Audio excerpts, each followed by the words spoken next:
I say that with everything that we just hit go live, and we had a conversation beforehand together with Susana, and I'm really, really happy that you're here, because we just couldn't stop talking, and we actually had to say, we need to go live now. So yes, well, all of that. Thank you so much, Susana, for being here. Of course. It's such a pleasure. And I guess for everybody who's seeing this, just give the context of how we know each other, how we met, why we're doing this. And I guess everything maybe comes together. So the reason why I'm very excited is because you were one of my aha moments when I joined your talk in Kingston Academy, because that's one thing that combines us, was we are both living in the area of Kingston. And I actually don't know how I think it was through a friend, colleague from how I came to know that you're actually doing it. And I remember I was sitting in your talk about neurodiversity for parents, and a lot of things suddenly clicked. And I was actually holding back tears, just so you know, like, because you said things like, oh gosh, this is like, yes, this is me.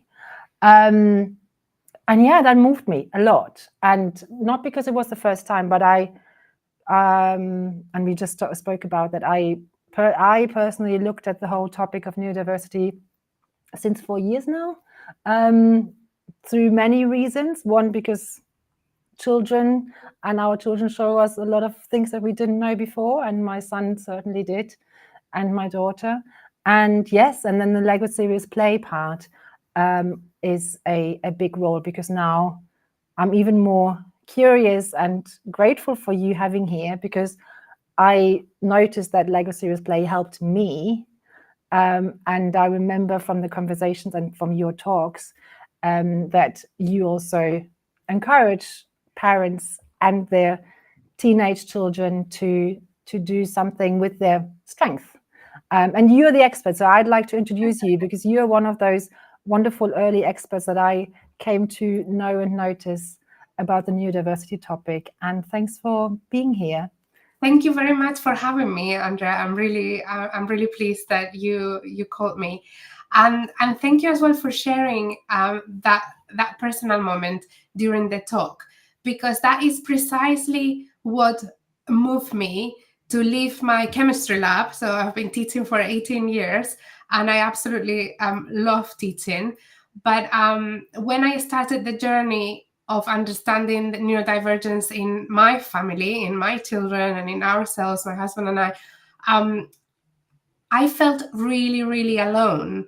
And I felt very like surely there had to be people out there in the similar situation, but there was not, the professionals were not explaining to you in the depth that you wanted, or so it really helps me that these talks helped you as a mom. And actually, I've done a talk in a school in February, just before half term, and there was another mom that it was for teachers this time, but actually as a mom, one of the ladies came to me in tears. Actually, she was crying, because again, everything resonated. So I mean, it is estimated that it's 20% of the population that has a neurodivergent brain. Yeah. And of course, we don't have ways on a day-to-day to know how our brain works, or how my brain works differently from someone that is right next to me.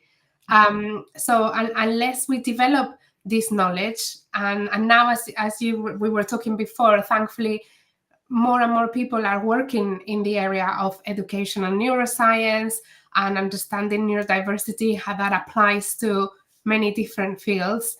And I think now people are feeling less alone, and just that feeling of relief of like, validating those experiences that you've had your whole life, and that you see sometimes exacerbated in your children.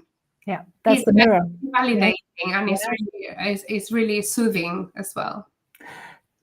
And I guess that's the thing, like you somehow see then resonating things, and not just for parents, I guess, I also for non-parents, maybe later in life. And shall we just, and Yeah. If you don't mind, maybe you can explain that much better. Yeah. Just explain neurodiversity in easy words. Maybe can you just explain it Yeah. with examples? That'd be really helpful for people. Definitions. So neurodiversity, the way I look at it is the natural biological differences in the brain and the nervous system in the human population. So actually, everyone is neurodiverse in the same way that we all have a slightly different color skin or different color hairs. We all have a slightly different brains and nervous systems. So everyone is neurodiverse. However, it's estimated that at least 20% of people have a brain that is distinctly different. And the difference lies in the way that they process information. So they process information very, very different from what is considered the norm, like statistically speaking, the majority of the brains, the other 80%, which we refer to as neurotypical brains. And then because of these differences in processing information, that translates into learning differences, communication differences, sensitive differences. So there's a lot of neurodivergent people that over-respond or under-respond to sensory stimuli, and also thinking differences. So when, especially, obviously, I specialize in the education sort of part of life. When you are in the education system and you're not aware really of your brain, education has to be designed. It is designed for the norm, because of course, you've got one system, and then that can be very stressful for children and for learners, because you might get you'll experience difficulties and challenges, and sometimes they're misinterpreted as a lack of ability, whereas it's actually a misunderstood learning difference. Yeah, I remember from your talk, and maybe you can recap on that. Remember, you gave that example that you started working at an only girls' school with a very high degree in the UK. Yeah. And you were asking for the list of diagnosed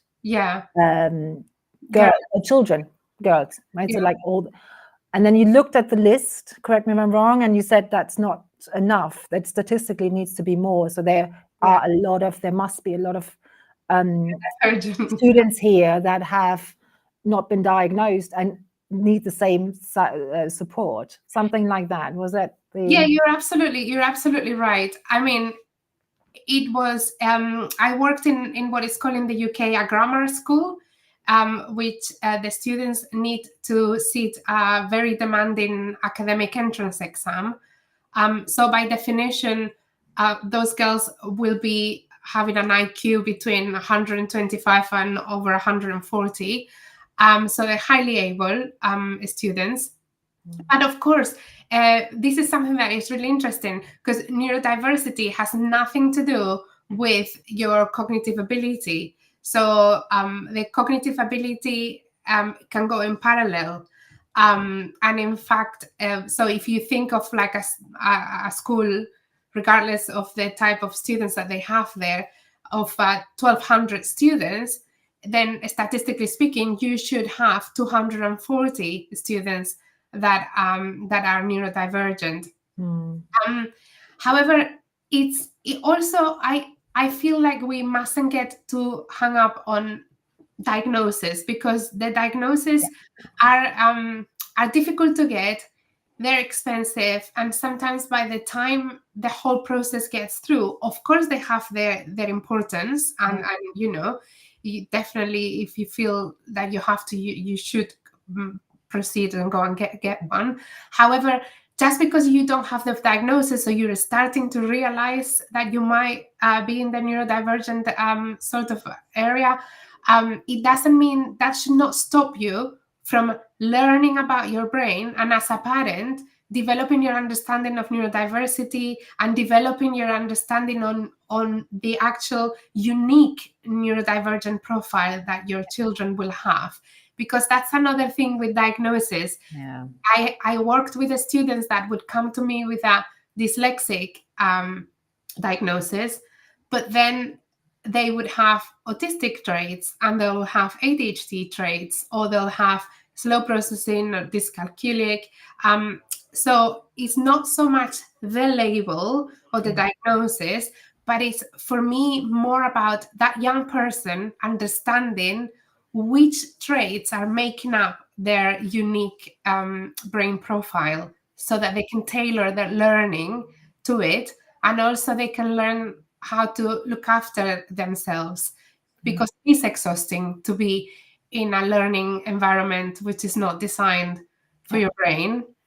So these children need to be very aware of self-care routines and well-being, so that their brains remain healthy. And that's, yeah, so true. I guess these examples that, like you said, like training yourself, and that's obviously how the things we also talked about in the pre-chat, where we didn't press record because we were just into that conversation, is really what can we do to help those next generations, be the teenagers or the parents, and then later in the workplace. Because I mentioned that example, like I always thought I'm just a bit introverted and a geek. Yeah. Like I didn't know better, and there was no in a negative form or positive form labeling. Right, so I just didn't know better, and only later realized, oh, hang on, there's some things. That's why I struggled with certain exams, and that's why I'm struggling with certain topics, or concentrating or working in a certain environment when it's too loud or too busy, etc. And I guess that's like, let's just go to that. Like, what are you currently working? Because I know you've started a few courses, and that's where we overlap a little bit with helping and working with people. So you're starting a new course, isn't it?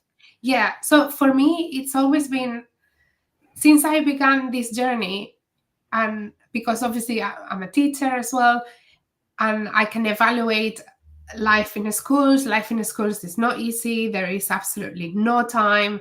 Schools in the UK at the moment, state schools in particular, obviously have very little resources because they've had to pay for the pandemic, etc., etc., etc. So I've always been like, how can we make impact in improving the life of these kids, but taking all of the parties into account? And for me, the word that I always say is collaboration. And collaboration, and being open and being honest. What can be done, and let's talk, because having the expectation that the neurodivergent teenager will be able to self-regulate and suddenly help themselves alone is unrealistic, because they need extra support. But also the expectation that the school will sort everything out for the parents is also unrealistic, because there are a lot of children in a school. So for me, the collaboration is between those three key parties, which is the teachers, that the teachers need to be trained in neurodiversity. They need to be accepting of neurodivergent challenges in the classroom, and the reasons behind certain behaviors that we see that are not always out of choice, but rooted in the neurobiology of that child. So teacher training is key, but also parent training is key, because as a parent, you need to also know how can you go about at home to support, and also have the school and the parents communicating efficiently, so that is happening then at home. And then, of course, is the educating of the teenager, of the young person. That, teenagers, as you know, they want to belong. They don't want to be different. So of course, when you start, some of them find it difficult to accept this diagnosis. However, if you normalize it as a school through assemblies talking about neurodiversity, actually the young generations are, I find that they're really accepting of differences. Yeah. We've seen it with the LGBTQ education. It's amazing how tolerant the new generations are in comparison when we were growing up. So I think with neurodiversity, it will be the same. I really trust young people to embrace these concepts and understand it. Yeah. And then it's therefore then about the neurodivergent person to then say, okay, I want to find out what is my profile, what is the neurodivergent traits, and how is that affecting my my learning? How is that affecting my energy levels? How is that affecting my social interactions? And the more that they know, they're in a much better position to develop in a much calmer and healthier way. That's the one example that we also shared about our careers, right? So where we said we were in a way lucky, maybe intuitively not knowing that we ended up in a role, like in my case it was telecoms, when I was working in corporate, where I actually felt comfortable, even though it didn't support the whole empathy part necessarily, because it's very male driven. But it was, and for you it was engineering, so it kind of like was suitable, yet it was still suppressing, I guess, a lot what our actual strength or how diverse teams could be, right? So like that's the glue here. And I feel that's where I guess the research and the studies say the same thing. You have a productive team if you have a mix of diverse talents in there. And I really hope that when we help those young adults and teenagers, that they can actually make that difference and can say easier yes or no to certain things, right? So just say, yeah, I think that's a good job career step for me to take, because I definitely know that I can excel and lead this team. Or say, no, actually, I really just want to go this specialist route because I cannot manage a 50 people budget team, because I just that would overwhelm me, and etc. So it's just really those elements that I know that you working on in a younger element, because for me with the legacy series play and the workshops that I do, I come in a little bit after that. So once they finish school and they go the next career step or have their first leadership role, then that's where the legacy series play workshop that I used to do or did usually kick in and help visualize their traits. But you're absolutely right. And I think unless you plant the seed in the young person and you get them to see the advantages of self-awareness and acceptance, and also how everyone is different, like we were talking about it before as well, like accepting that actually you don't have to force yourself to do a specific job, because there might be somebody else that is more suited and wants to do that, but that doesn't look bad on you. Like you can find another position that is more suited for you long term and is going to support your well-being long term. Yeah, and you go home and you say, I made an impact. Whatever it can be, the florist or the chef working in a restaurant. Whatever is important to you. Some people it's very important for them to work in a very nice building or working with adults. And I had a lot of people saying to me, I can't believe you work with teenagers. I'm like, I quite like teenagers. I like, they're in an age where you see them grow from year 7 to year 8 to year 13. So again, that's the thing, right? Some of my friends would go crazy within 3 weeks if they have to be class after class with 30 hormonal teenagers. But actually, I really, really enjoyed my job. But it's definitely that self-awareness that I think that will have such an impact, not just in the happiness of the person, but also the productivity in businesses, and also like the mental health long term of the parents. of the adults. So it will make a big difference. And then, of course, not to mention the managers. If the managers are human resources are normally more trained, but if the managers are also trained in neurodiversity, then they can make better decisions about who to place in which task, definitely. And that's the part, right? So like in a corporate world, and based on the examples that I've been in and the projects we had, when there was a new big project launch, you then as a manager need to decide really, hopefully, carefully, with maybe even in just a small team of 5, who you give that project to and how this person may be able to execute on it, depending on their ability. Yeah, and drivers. And I mean, there's so many aspects, but I think neurodiversity was in my career overlooked, how things have been communicated to me or how I then also communicate to others, because sometimes it is that communication, collaboration, I put in hyphens because definitely something I also love and support, but it is really how you send a message to the other person. Do you do it by WhatsApp or by email, or have a video chat, and then this person has to give a big announcement and speak in front of everybody, and you're like, maybe that's too much for someone who's not good in that. And that's interesting as well, like knowing what's your best way of communicating. So for me, it's interesting. Like I would rather walk a mile to speak to someone than to write an email. It actually takes me less time to walk to where the person is and have a quick chat. I get a lot more information from that person than from the email. But other people are absolutely fine with email. So again, it's that sort of acceptance and knowing yourself and that flexibility that I think is the beauty of when you're more self-aware of how your neurobiology works, and also losing that shame or that like, oh, I must be able to do this way. This is the way it should be done. I think now we're moving into really exciting times, I think, for the new generations with artificial intelligence. And you obviously, there's this former colleague of mine who does a lot of work on training artificial intelligence for teachers.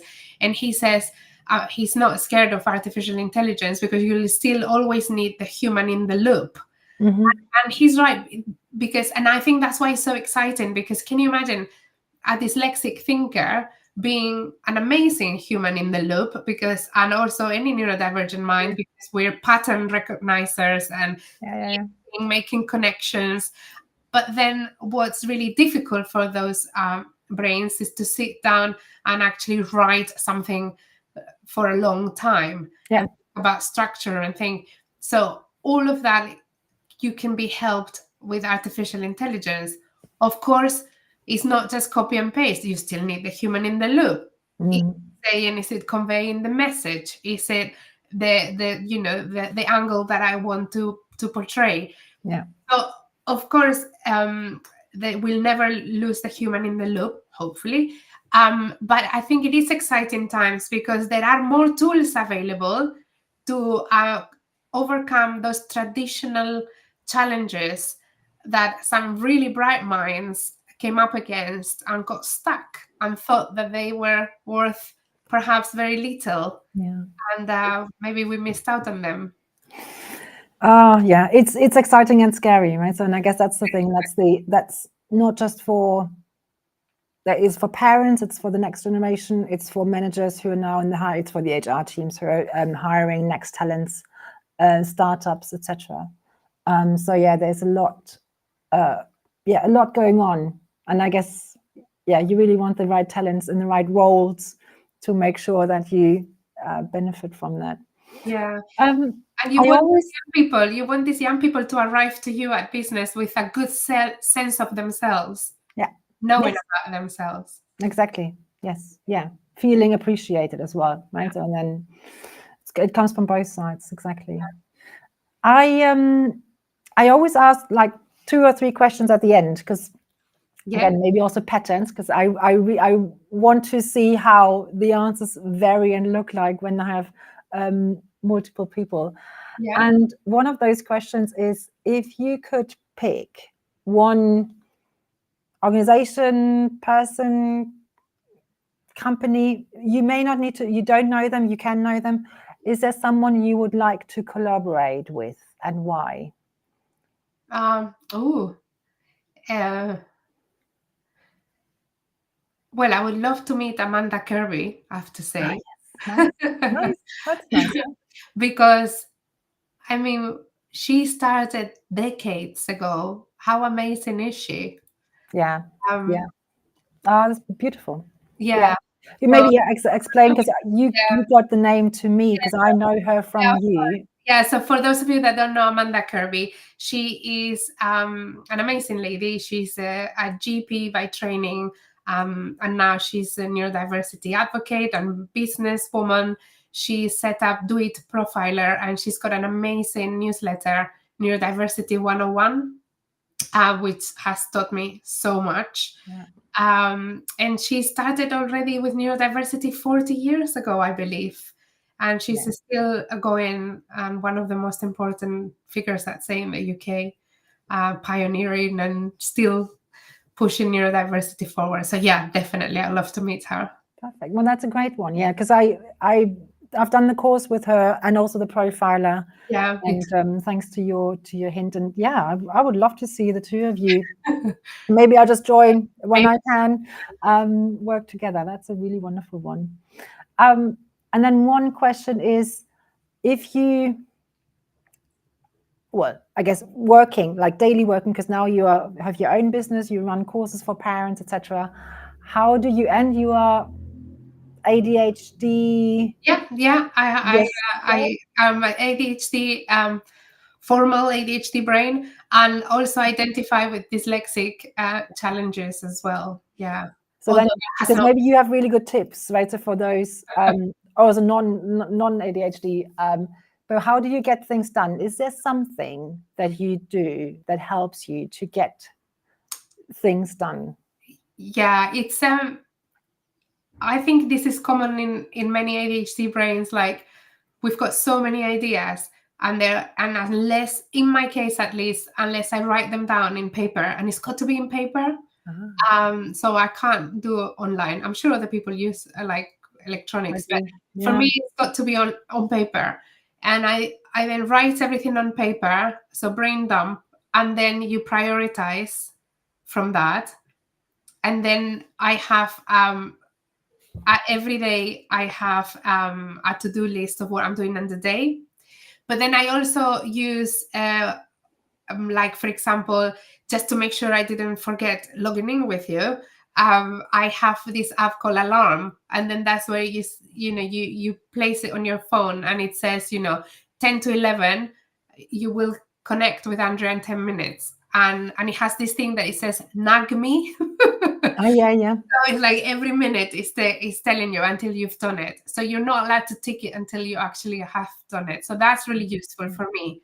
For example. Never had that before. That's great. Yeah. See, that's a lovely tip. These are the things that really help a lot. And I guess final question, maybe you have, I don't know if you have, but a good advice that you have been given that you still follow and appreciate from someone, and maybe who was that person who gave you that advice? Is there something you have? Yes. So I've recently joined a group of women who are all business women, and it's been fantastic because I was dreading working on my own. So it's like, I need like someone, otherwise. And they're lovely. They're highly spirited, really positive. And basically, there's two things that they always say. They say, feel the fear and do it anyway. And another thing they say is, don't expect everyone to understand what you're doing. But it is when you find the group of people that you're helping and they understand your work, that's when you will realize that you did the right thing. But not necessarily everyone will get it, and that is okay.